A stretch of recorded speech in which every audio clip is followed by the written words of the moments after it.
All right, we're continuing to use a pleating jig made for the Instructables mask pattern. It's a nurse-made pattern as an N95 cover. It's called the AB mask pattern on Instructables. And you can see I've made my jig, and now I have my jig, my fabric that's pre-cut, and my iron.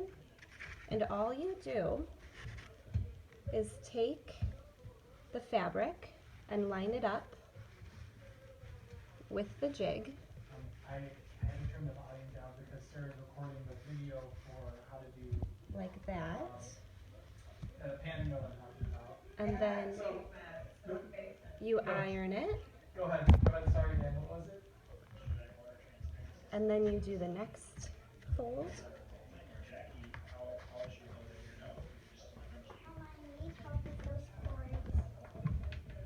All right, here we go.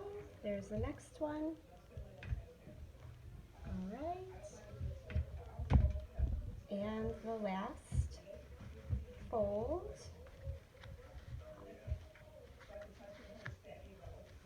Like that. And it just gets tucked in and folded in. That's not quite straight.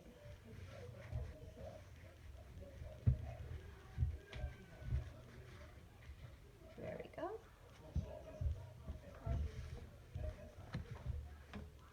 And then that gets ironed.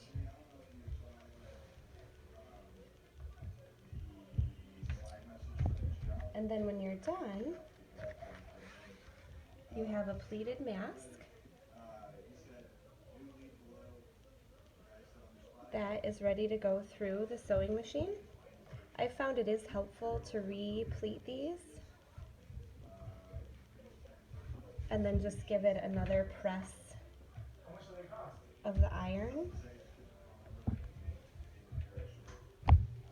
The pattern also recommends to measure these and make sure it's a 3-inch side. So you can see, whoops, you can't see. You can see that I'm sitting right at about 3 inches. I can play with that more if I like, but as it goes through the sewing machine, it's normal for the pleats just to spread a little bit further apart. So that's all done.